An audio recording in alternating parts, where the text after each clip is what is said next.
आज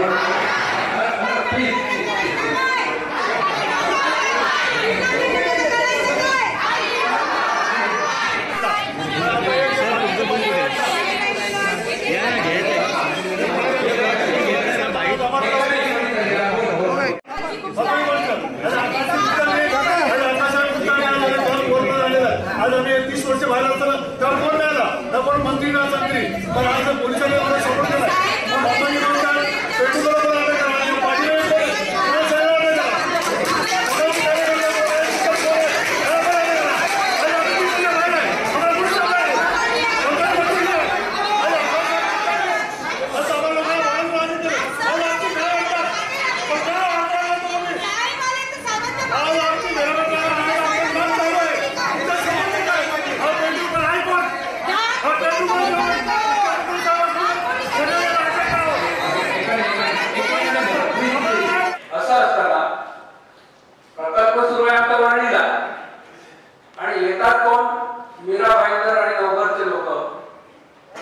काय करायला नाही रे, तुम्ही आम्हाला एवढे पैसे दिले पाहिजे, नाही तर आम्ही प्रकल्प बंद पाडू, आम्ही असं करू, अमुक करू. ही धमकी वेळोवेळी आपल्या विकासात आकार शेतकऱ्यांना द्यायला.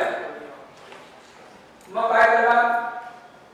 गेल्या आठवड्यामध्ये संबंधाने 20 लाखाची 10 लाखाची खंडणी या गुंडांनी मागितली. 10 कोटीची खंडणी या गुंडांनी मागितली आमच्या विकासकाला. ही 10 कोटीचे पैसे कशाला लागतात? पैसे आपल्याला लागत नाही, त्यासाठी मेहनत करावी लागते. असा परिश्रम करून त्यांनी सर्व परवानगी मिळवले आणि कोटी रुपये म्हणून पोलीस ठाण्यामध्ये तक्रार केली. नवघर रोड पोलीस ठाण्याने तक्रार केल्यानंतर इमिडिएट कारवाई केली 2 तासाच्या आणि या खंडणीखोरांना अटक केली. आम्ही सागर सोसायटीच्या वतीने सर्व रहिवाशांच्या वतीने नवघर रोड पोलिसांचे ठाणे पोलिसांचे अत्यंत आभारी आहोत. पण हे आभार मानत असताना आणखी त्रुटी थोडीशी बाहेर पोलिसांनी सत्र न्यायालयात उभं केलं. त्यांना माननीय सत्र न्यायालयाने त्यांना पोलीस कोठडी सुनावली. आमचे विधिज्ञ, आमचे कायदेशीर सल्लागार निलेश पांडे साहेब, ॲडव्होकेट निलेश पांडे यांनी माननीय सत्र न्यायालयामध्ये अथक परिश्रम केले, मोठा युक्तिवाद केला आणि यांची पोलीस कोठडीमध्ये वाढ केली. आपण प्रश्न उत्तर विचारणार आहात. त्या संदर्भात आमचे संस्थेचे कायदेशीर सल्लागार ॲडव्होकेट माननीय अनिलजी पांडे सर, निलेशजी पांडे सर याचे उत्तर देतील.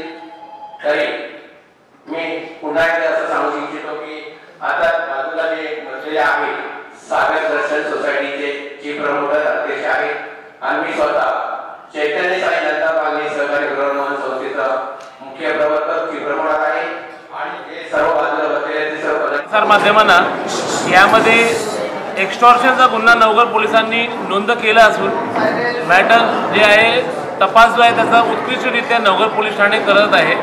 यामध्ये पूर्ण विषय जो आहे एकंदरीत जर आपण म्हटलं एकंदरीत हा पूर्ण विषय जो आहे हा प्रोजेक्ट हायजॅक करण्यासाठी काय सामाजिक कंटक एक्स्टॉर्शनचा मार्ग धरून आणि RTI कायद्याचा गैरवापर करून प्रोजेक्ट हायजॅक करायला बघताय आणि ज्यामध्ये DPTचे अधिकारी व काय गव्हर्नमेंट ऑफिसर ही त्यांची तालठोकणी करत आहे आणि त्यांच्या म्हणण्याप्रमाणे ते चुकीचेरित्या कामगिरी वाजवत आहेत. आणि तसंच जर आपण बघितलं तर कायद्याचा गैरवापर करून यामध्ये खंडणीची मागणी केली गेलेली आहे, जी खूप गंभीर बाब आहे. यामध्ये 44 ऑडिओ क्लिप पोलिसांना सादर केले गेलेले आहेत. त्याचा तपास खूप योग्यरित्या सुरू आहे आणि याच्यामध्ये असं सकृतरित्या दिसून येतं की कृष्णा पेनूरकर या नावाचा शेवटी उल्लेख झालेला आहे पोलिसांकडनं, तपास यंत्रणेकडनं. आणि हे तपासात उत्पन्न झाल्यावरती हे असं आढळून येतंय की कृष्णा पेनूरकर हा बाजूचा रहिवासी असून याने ह्या प्रोजेक्टची सर्व माहिती बाहेरचे जे कांदिवली, वसई, विरार इकडचे राहणारे लोक आहेत त्यांना पुरवलेली आहे. आणि ह्यामध्ये काही विकासक आणि बिल्डर हे प्रोजेक्ट हायजॅक करण्यासाठी ही पूर्ण यंत्रणेचा गैरवापर करत आहे. कायद्याने दिलेल्या तरतुदींचा गैरवापर केला जातो आहे आणि काही लोक जे आहे समोर त्यांच्याकडनं खंडणी मागितली जाते आहे आणि तसंच हे प्रोजेक्ट हायजॅक करून कसं बिल्डरला त्रास देता येईल ह्यासाठी हे सामाजिक कंटक कार्यरत आहेत आणि त्याच्यासाठी तपास जोराशोरात सुरू आहे आणि पुढे ह्याच्यामध्ये जी काय तपासामध्ये गती दिली जाईल त्याची सर्वात पुढे आपल्याला माहिती ती दिली जाईल। तो इसमें सीबीआई या कोई इन्वेस्टिगेटिंग एजेंसी जो इंडिपेंडेंटली काम करे ऐसी इन्वेस्टिगेटिंग एजेंसी ने इसमें दखल लेना चाहिए और इसके लिए हमारी माननीय मुख्यमंत्री महोदय व उप मुख्यमंत्री महोदय जिनसे हमारी ये मांगनी है कि वो इस मैटर में गंभीर दखल दें और समय से न्याय दिलाना। ये सरकार ने ऑलरेडी काम बहुत अच्छे तरीके से किया है और हमको लगता है कि ये समय से न्याय दिलाकर सरकार, ये जो आपने प्रश्न पूछा 2000 कुटुंबों को कैसे न्याय मिलेगा, तो सरकार इस 2000 कुटुंबों को इस तरह से न्याय दिला सकती है। इसमें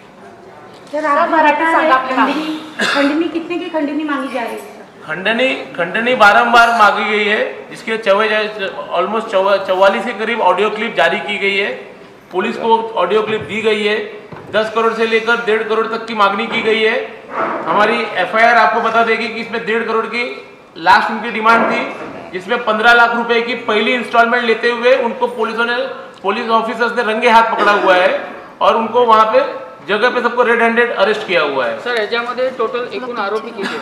ह्याच्यामध्ये आता निष्पन्न झालेले आरोपी जे आहेत पहिले 4 पहिल्या रिमांडच्या वेळी झाली, जेव्हा ट्रॅप झालं, जेव्हा त्यांना रंग्यात पकडलं गेलं, तपासामध्ये आमचे बाजूचे राहणारे रहिवासी कृष्णा पेनुरकर यांचं पण नाव निष्पन्न झालं आणि आता यामध्ये 5 टोटल आरोपी आहेत आणि ह्याच्यामध्ये इतर आरोपींची पण वाढ होण्याची खूप दाट शक्यता आहे आणि ज्यामध्ये पोलीस यांचा तपास योग्यरित्या करतायत आणि म्हणून आमची ही मागणी आहे की ह्याच्या मागे कोण विकासक, कोण बिल्डर, कोण अधिकारी ह्याची पूर्ण योग्यरित्या तपास झाली पाहिजे। आणि म्हणूनच जसं आपण म्हटलं की ह्याच्यामध्ये सरकारचा काय भाग असू शकतो, तर माननीय मुख्यमंत्री महोदय व माननीय उपमुख्यमंत्री महोदय यांनी याच्यामध्ये जनता जनार्दन यांना न्याय द्यायचं वारंवार काम केलेलं आहे आणि तसंच याच्यामध्ये परत पुन्हा असं मला वाटतं की सरकारने पुढे येऊन हे जे 2000+ जे रहिवासी आहेत यांना या प्रकारे न्याय दिलं पाहिजे। इसमें राजनीति से जुड़ा कोई शख्स है? राजनीति का इसमें अभी तक हमको राजनीति के इसमें कोई एंगल हमको दिखकर नहीं आ रहा है, बल्कि हम ये इसमें अपने मुख्यमंत्री देवेंद्र जी फडणवीस साहब को थैंक्स कहना चाहते हैं, उनको धन्यवाद करना चाहते हैं कि जिन्होंने फोरश्योर पॉलिसी लाकर इस प्रोजेक्ट की अच्छे तरीके से शुरुआत की और जिसमें हम पहले लाभार्थी रहे उसमें कि हम फोरश्योर पॉलिसी के अंदर अपने प्लॉट को नंबर दे पाए, जिससे हम अपना स्कीम जो है सारे के सामने लेकर जा पाए और स्कीम हमारी सबमिशन हो पाई। ठीक है, थैंक यू।